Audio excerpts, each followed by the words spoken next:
첫 번째, 제가 뭐라고 말씀드리냐면 아까도 말씀드렸다시피 사실 이게 좀 어려운 얘기인데 진로 설계 없이는 진로가 진짜 없어요. 그런데 여러분들 한번 생각해 보세요. 지금 의대 유학이나 치대 약대도 치대 약대는 사실 조금 다 다른 얘기인데 의대 유학 생각하시면서 가장 먼저 나는 어느 국가로 갈래를 생각하시기 이전에 나는 어디서 어떻게 일할 거야를 생각해 보신 적 단 한 분이라도 계세요? 있다 그러면 제가 공짜 상담해 드릴게요. 그죠? 없어요. 그러니까 유학이 자꾸 국가대항전이 되는 거예요. 이탈리아가 좋아요? 헝가리가 좋아요? 체코가 좋아요? 독일이 좋아요? 어디가 좋아요? A매치잖아요, 이거는. 아니에요. 그래서 보시면 사실은 정말 이상적이라는 건 사실 현실적으로 어렵다는 얘기죠, 솔직히. 졸업 후 설계가 학교를 결정하기 이전에 한번 생각해보고 결정이 되는 게 필수예요, 솔직히. 근데 사실 이게 저 같은 사람의 상담 없이는 힘들긴 해요. 모르시니까. 찾아봐도 안 나와요. 챗GPT에 백날 여쭤보세요. 안 나와요. 그리고 이게 왜 그러냐면요. 이런 계열의 특징이 저도 그래서 사실 홍보가 되게 힘들거든요. 무슨 얘기냐면 제가 저희 블로그나 이런 거 찾아보시면 저희 졸업생들 얘기 거의 없어요. 후기 같은 거. 두 가지 이유가 있어요. 첫 번째는 저도 그래도 그들한테 선생님인데 그들이 현역에서 지금 어느 병원에서 일하고 있는데 그들이 저희 도움을 받았다고 하는 게 좋겠어요? 안 받았다고 하는 게 좋겠어요? 안 받았다고 하는 게 좋아요. 그 마음이 첫 번째예요. 두 번째는 그러다 보니 성공한 친구들의 얘기는 별로 없어요. 찾을 수가 없어요. 그거 얘기하고 싶겠어요? 막 위주알고주알. 그리고 여기 혹시 의료계 계시는 분들은 아시겠지만 일단 한국에서 인턴 레지던트 시작하고 나면 뭐 누구랑 얘기할 시간도 없어요, 솔직히.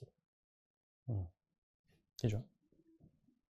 그래서 실제로는 내가 큰 중의는 갖고 있어야 돼요. 내가 정말 의대 유학을 갔어. 유럽으로 갈 것이냐, 한국으로 리턴할 것이냐, 미국으로 갈 것이냐. 이걸 정말 현실적으로 딱 결정을 하셔야 돼요. 첫 번째 목표가 뭐다. 물론 2순위, 3순위는 있을 수 있겠죠. 근데 대부분 학생들이 뭐가 많냐면 나 의대 유학 가니까 그냥 무조건 한국으로 우회한다 그러기는 좀 그렇고 그냥 미국도 한번 생각해보고 이런 식이에요, 이게. 그러니까 허울을 버리시고 실리적으로 생각을 하셔야 돼요. 그래야 뭐가 나오냐면 유럽에 정착을 하고 싶어?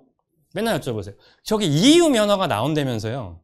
이게 뭐하고 똑같은 얘기냐면 국제 변호사 이런 얘기랑 똑같은 얘기예요. 허울뿐인 얘기. 제가 제일 싫어하는 얘기들. 글로벌 의사, 국제 변호사, EU 면허 그런 거 없어요, 여러분. 약간 이 말 들으면 내가 여기서 나오면 어디든 가서 의사를 할 수 있을 것 같잖아요. 그런 나라가 어디가 있어요. 의료는 행정제도예요. 아무리 학교가 좋아봐야 행정이 뒷받침이 안 되고 내가 그 행정 시스템 안에 못 들어가면 아무것도 못해요. 그래서 유럽은 졸업하고 만약에 유럽으로 가려고 그러면 면허 전환 절차라는 걸 거쳐야 돼요. 이게 EU 샹겐 안에서는 가능해요. 그러니까 서로 이 연합으로 묶여있는 국가 안에서는. 그래서 얘네들이 6년 석사제 의대가 다 동일하고 6년 석사제의 기본적인 프로토콜이라고 하는 인증 기준들이 있어요. 이게 다 동일해요. GTS 360이라고 그러는데 360학점 기준의 커리큘럼입니다. 이게 6년 석사제. 예과 이런 거 없어요. 예과 있는 건 일본하고 우리나라밖에 없습니다. 전 세계에. 이거 일본 잔재예요, 제가 봤을 때. 그래서 이 면허 전환 절차를 한다 그러면 내 학위가 물론 인정은 받아요. 그리고 내가 예를 들어 헝가리에서 독일을 간다. 내 헝가리 취득 면허를 가지고 그쪽에다 행정적으로 신청을 했을 때 가장 중요한 게 언어 성적이에요. 그런데 대부분 독일 같은 경우는 야 B2만 있으면 된대 뭐 이런 얘기 하거든요. 실제적으로 원어민 수준까지 가야 돼요. C1 계열이 있어야 돼요. 그래야 면허는 받아도 B2만 가진 애를 병원에서 누가 뽑아줘요? 떠듬 말하는 정도인데 큰일 낼 일이 있어요? 그래서 저희는 독일 간다? 어떤 케이스도 있냐면 중간에 1년 휴학을 하고 언어 연수를 다녀와요. 바로 옆 동네니까. 그렇게 접근을 해야 된다고요. 두 번째, 미국은요. 제가 이거 우스갯소리로 학생들, 유학하고 있는 학생들 쟤 또 병 걸렸네 그러거든요. USMLE 병이라고. 미국 의사면허시험 병이라 그래요. 난치병이라 그럽니다. 자기가 뭘 할지 모르겠으면 일단 남들한테는 다 저 USMLE 준비하고 있대요. 가보세요. 제 말이 틀린가. 그런데 이게 USMLE가요. 저 때만 해도요. USMLE는 총 3가지 스텝이 있거든요. 그리고 마지막 스텝은 이건 미국은 주면허 개념이에요. 개념이. 그런데 저 때만 해도 스텝 1 점수로 모든 걸 판가름했어요. 실제로 의대에서 교수부라 그래요. 그 교수부에서 그 수련이들 뽑는 담당 교수들이 보통 스텝 1 점수 가지고 거의 날린다 그래요. 이렇게 선풍기. 가벼운 거는 날아갈 것이고 무거운 거는 있을 것이고 이런 농담을 해요. 그런데 이게 패스와 넌패스로 바뀌었어요. 점수제가 아니라. 그래서 여러분들 보시면 한국에서 무슨 미국 어디 대학을 가면 매칭률이 좋습니다. 이런 얘기 하죠. 이것도 아까 얘기한 국제 변호사나 같은 맥락이에요. 내가 점수 넣고 매칭 됐어? 오케이. 병원이 그냥 매칭 돼줬어. 시스템이. 전산 시스템이 해주는 일이에요. 그 매칭을 예를 들어 10군데를 된다? 그럼 다시 10군데를 제가 돌아다니면서 인터뷰 보러 다니는 거예요. 매칭이 취업이 아니에요. 그리고 플러스 외국인은 비자 문제가 있죠. 근데 USMLE 매칭률이 얼마? 이거 아무 의미 없어요. 그런데 다시 얘기를 돌아가면 이게 패스와 넌패스로 바뀌면서 더 중요하게 본 게 그럼 뭘까요? 점수가 아니라. 일단 오케이 일정 수준이면 됐어? 그 다음 스텝 점수 플러스 너 미국에서 뭐 해봤어? 영어 좀 잘해? 똑같아요. 여러분 조직사회는 내 조직 안으로 들어와서 내 소위 얘기해서 이 테리토리 안으로 들어와서 일을 잘할 수 있는 사람을 보는 거지 그냥 나 잘났다는 사람을 뽑습니까? 아니에요. 그건 지 기준이고. 그러니까 쉬운 얘기로 하면 왜 스펙이라고 했냐면 미국 건너가고 싶으면 요는 뭐냐? 학부대 미국으로 건너가서 실습들 하는 커리어를 만들어야 돼요. 그거 없이 못 가요. 아니면 백이 든든하든가 비자 스폰해줄 수 있는 H1B로. J1 비자는 못 받아요, 여러분. 이론적으로 얘기하면. 왜? 내가 한국인인데 한국 의사면허 없이 미국을 가면 J1 스폰이 안 됩니다. 보건복지부 스폰이 있어야 돼요. 그렇죠? 그리고 한국은 뭐냐? 한국으로 돌아오겠다 딴 거 없어요. 사실 한국이 제일 쉬워요. 무조건 한국 면허시험 준비를 열심히 해야 됩니다. 왜? 한국 의사 면허시험이 생각보다 쉽지 않은 시험이에요. 근데 여러분들이 착각하시죠. 아니 한국 의대 애들은 그거 다 붙던데요? 왜냐하면 한국 의대에서 최소 2년 이상을 걔네를 달달 볶아요. 학원 이상으로. 그리고 걔네들은 집단지성으로 공부하잖아요. 나중에 가면 선발대 만들어서 쫙 시험 보고 와. 족보 파악해서 알려주고 이런 작업들을 한단 말이에요. 의대 교수들이 평가 기준 중에 하나가 예를 들어 생각해보세요. 어디 의대가 다른 의대들 전부 다 이번에 국가시험 합격률 예를 들어 평균치가 93%인데 여기 87% 나왔대요. 그냥 가는 거예요. 교수부 쪽은. 근데 그걸 착각하는 거예요. 그냥 여기는 통과하는 건가 보구나. 요즘에 저희 학생들 한국 국가시험이 4학년 때부터 준비시켜요. 무조건 한 번에 통과하고 싶다. 4학년부터.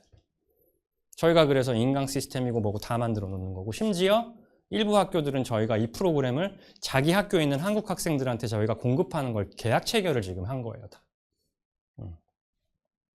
그래서 결과적으로 지금 보셨죠? 그러면 학부 때 얘의 진로에 따라서 내가 학교를 다니면서 준비해야 될 게 같겠어요? 다르겠어요? 달라진다고요. 그래서 진로에 따른 의대 선택과 빠른 준비가 살 길이지 어느 국가를 가느냐가 살 길이 아니에요. 아시겠죠?